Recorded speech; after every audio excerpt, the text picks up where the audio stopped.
vision et la décision d'agir malgré les situations difficiles rendent les choses possibles. Comme vous le savez, il y a eu un ministre de l'Éducation qui a en 1979, il a eu la vision de créer un système éducatif plus dynamique, bâti sur des pédagogies actives, sur un socle commun d'apprentissage constituant le fondement éducatif de la citoyenneté et enfin valoriser la langue créole. Cette réforme lancée en 1982 avait pour objectif de permettre une meilleure intégration des socles communs de compétences, une réforme qui devrait permettre une meilleure intégration des jeunes dans leur environnement culturel, social, économique et écologique. Et du même coup, intégrer officiellement l'ITAP, l'éducation à la technologie et aux activités productives, l'EEA, l'éducation esthétique et artistique, l'EPS, éducation physique et sportive, dans le curriculum de l'éducation haïtienne. Je ne pourrais pas rappeler toutes les décisions, toutes les actions qui ont été prises depuis, mais laissez-moi vous rappeler, vous présenter les plus récentes. Tout d'abord, nous devons rapidement regarder ce qu'on pourrait appeler en 2017 le lancement du projet Nectar, que vous connaissez tous, le projet Nectar qui va nous permettre d'élaborer les outils pour les 4 nouvelles matières. Et aussi, on peut rappeler, chers amis, de cette décision, de cette rencontre qu'on a eue en 2022, où les différents acteurs se sont réunis pour choisir ce qu'on pourrait appeler la réforme prioritaire. Ils ont choisi que la réforme curriculaire devrait être la réforme prioritaire. Et depuis, on a eu plusieurs rencontres avec des acteurs concernés pour pouvoir asseoir la décision du 14 juin 2023, qui est l'intégration de ces 4 nouvelles matières dans les examens officiels. Nous avons distribué les programmes, nous avons envoyé les modèles d'examen, nous avons élaboré des guides d'enseignement, des guides pédagogiques, nous avons élaboré des fiches d'activité pour les élèves. Et finalement, comme vous le savez tous, en raison des difficultés sociopolitiques, le ministre d'alors, le 20 juin, allait reporter ces examens officiels. Pour lui, c'était important d'avoir non seulement ce programme, mais aussi d'avoir la formation des enseignants et le recrutement des enseignants. Et voici pourquoi nous sommes ici. Nous l'avons commencé le 1er septembre, qu'il fallait commencer à former les enseignants. Et nous sommes ici comme formateurs de formateurs pour prendre les dernières touches, pour aller directement, comme dirait le ministre, dans les salles de classe. Parce que c'est là que la magie s'opère. L'intégration des matières comme éducation à la citoyenneté, éducation esthétique et artistique, éducation physique et sportive et éducation à la technologie et aux activités productives, étape, en fait, revêt une importance capitale selon une double philosophie entre continuité et rupture. Continuité parce que les matières subventionnées ne sont pas nouvelles. Elles étaient prévues comme les éléments cardinaux de la réforme éducative, communément appelée réforme Bernard de 1982. Cependant, pour diverses raisons, dont je n'arrive pas encore à déterminer la teneur scientifique, elles n'ont jamais été appliquées. Rupture parce que, contrairement à ce que la réforme Bernard avait prévu, qui inscrivait les matières, c'est-à-dire ces 4 matières, dans une déclinaison par discipline, en relation avec le cadre d'orientation curriculaire actuellement en vigueur, elles sont déclinées par domaine d'apprentissage. De plus, entre autres, elles utilisent l'approche par compétence, qui fait de l'élève et de l'enseignant les co-constructeurs de la connaissance.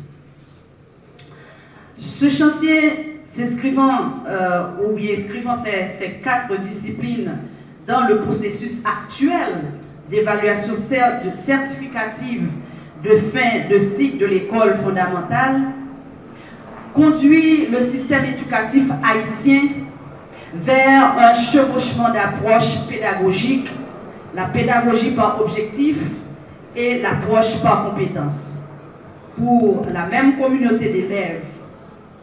Sachant que nos enseignants sont bien installés dans leur pratique traditionnelle d'enseignement, il est donc indispensable de structurer les différentes interventions en tenant compte du contexte actuel et des prescrits scientifiques qui traversent aussi le cadre d'orientation curriculaire. Il faut donc, chers formateurs de formateurs, organiser vos interventions pour guider, inciter les enseignants à l'utilisation d'une approche transdisciplinaire de l'intégration. Ainsi, les élèves pourront développer des compétences de vie en utilisant des connaissances disciplinaires dans un contexte pratique. Cette approche est aussi conforme au principe du cadre d'orientation curriculaire qui soutient une transformation de l'ensemble du système éducatif visant la révision du curriculum tout en l'orientant vers une approche systémique, non parcellarisée, à travers des actions qui s'apparentent à des changements curriculaires. Monsieur le ministre,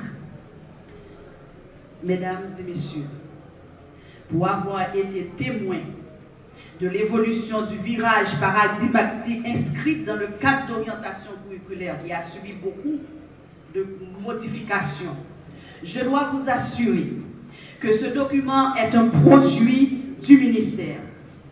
En effet, il répond à la définition suivante. Le document de référence, il est le document de référence qui sert de ligne directrice à l'élaboration des éléments constituant le curriculum ainsi qu'aux conditions de sa mise en œuvre. Il donne sa cohérence et son sens aux réformes curriculaires à partir des questions fondamentales. L'intégration des 4 nouvelles matières dans le curriculum de l'école fondamentale a été une nécessité par rapport aux nouveaux défis auxquels nos jeunes écoliers font face au jour le jour. Depuis environ 2 ans, les contraintes budgétaires n'ont pas permis au ministère de concrétiser ce chantier au point que le ministre Antoine, qui est là, était obligé de reporter les examens officiels puisque, selon lui, aucun apprentissage ne peut être véritablement effectif sans la formation des enseignants. Aujourd'hui, si vous êtes là en qualité de formateur de proximité, c'est justement pour faciliter les acquis des élèves dans ces 4 nouvelles matières, de sorte qu'ils puissent être à même d'affronter les épreuves officielles de juillet prochain et faciliter leur réussite de manière générale dans ces nouvelles matières en particulier. Ceci dit, la DFP compte sur votre savoir-faire, votre encadrement et surtout sur le dynamisme dont vous allez faire montre afin de dupliquer la formation non seulement auprès des enseignants ciblés par cette session, mais surtout aux autres enseignants qui qui n'ont pas pu participer aux sessions prévues pour le mois de décembre, tant public que privé. À partir de la semaine prochaine, c'est-à-dire du 16 au 18 décembre 2024, les inspecteurs et conseillers pédagogiques des 9 autres départements vont recevoir cette même formation. L'idée est d'arriver à former 10 000 enseignants d'ici à la fin du mois de décembre 2024, à raison de 1 000 enseignants en moyenne par département. Vu le nombre d'enseignants à former dans votre juridiction respective, je vous invite à faire preuve de leadership et de sens d'initiative. C'est la seule façon pour le ministère de généraliser plus facilement et plus largement cette formation. Je voulais profiter de cette occasion pour remercier le ministre Antoine pour cette décision ministérielle prise en faveur des élèves le 14 juin dernier, en mettant en avant la formation des enseignants comme le filtre par lequel le changement curriculaire doit nécessairement passer. Dès mon arrivée au ministère, je suis nommé le 12 juin, installé le 13. La première décision que j'ai prise, c'était de reporter l'évaluation aux examens officiels de 9e année pour les 4 nouvelles matières. Cette décision a été justifiée par le simple fait que, après plusieurs rapports lus, après des échanges que j'ai eus avec les directeurs départementaux, après des échanges que j'ai eus à l'interne avec la direction générale, et enfin, après consultation avec les directeurs techniques concernés, il n'y a pas eu d'apprentissage pour ces matières. Donc, évaluer les élèves aurait été une injustice. J'ai dû alors prendre la décision de reporter. Voilà que vous êtes là ce matin pour une formation de formateurs. La stratégie, former pour former. La stratégie, c'est de former des acteurs pour dupliquer la formation. Nous sommes à quelle période là maintenant? Nous sommes à la mi-décembre. Normalement, cette formation aurait dû se dérouler il y a 2 mois, de sorte que les effets, les impacts de la formation puissent se sentir déjà en salle de classe. Bon, quand même, nous sommes là. Et nous allons faire bouger double, parce que dès le mois de janvier, il faudrait que les 10 000 enseignants ciblés puissent être touchés par la formation et qu'une stratégie clairement définie puisse être soumise à mon attention, de sorte que je puisse moi-même voir très clair comment les élèves vont bénéficier de cette formation que vous recevez aujourd'hui. Dans pile le monde, il y a fait inspecteur qui va suivre formation inspecteur. Soit au directeur de l'école, soit au directeur du lycée, il dit bon, vous inspecteur. Donc en réalité, nous ne va pas comme si c'est cas ça là pour tout le monde, mais nous connaissons que ça existe. De toute façon, que c'est bon inspecteur, que c'est inspecteur qui est sur le tas, mais les gens qui là c'est des gens qui sont en contact avec la réalité de la classe. Moi, je dis chaque jour, depuis que je venir, il n'est pas nécessaire pour nous faire formation, changer bureau, changer meuble, mettre ordinateur, changer table. Si là où se mène l'action éducative, c'est-à-dire la salle de classe, il n'y a pas d'amélioration concrète. Formation, on apprend là, c'est vrai, c'est pour nous, sont plus-values dans la formation par nous, pour formation de renforcement de capacité nous, mais le résultat, c'est pour salle de classe là. Et pour Timounio, les 4 nouvelles matières, ils participaient dans la logique de transformation de l'éducation. Il est là parlé de transformation de l'éducation.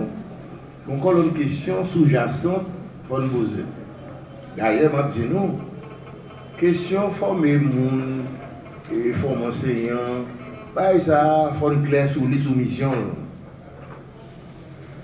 L'acte d'enseigner, c'est un acte politique. je forme pour une société, pour une communauté nationale, pour un pays. Quelle formation pour quel pays, quelle formation pour quelle jeunesse au service de quel développement. Ou pas former le monde parce qu'on vit former.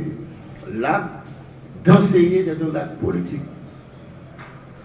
Donc former le monde parce qu'on veut aller au côté du pays, parce qu'on veut jeunesse là, qu'on bagaille dans le cerveau, qu'on quichoye, pour servir la nation. Donc, les gens qui ciblent, les 10 000 qui ciblent, c'est les gens qui ont un contact avec cette classe là, avec les élèves. Je dis à un directeur de l'école, son manager, il y a un ensemble de savoir, il faut le mobiliser pour faire l'école marcher. Savoir, connaissance, savoir dire, le discours, savoir-faire, l'agir, la technologie, l'homo faber, l'homme de la fabrique, la technologie. Puis, savoir-être, il faut l'école là faire nous monde, mais l'école là pas faire nous monde là. L'école ça, ouais, ça il fait nous tout tourner là. Nous bons animaux. Il faut l'école là bon nous monde. Et ça demande que il y a des gens qui ont formé monde.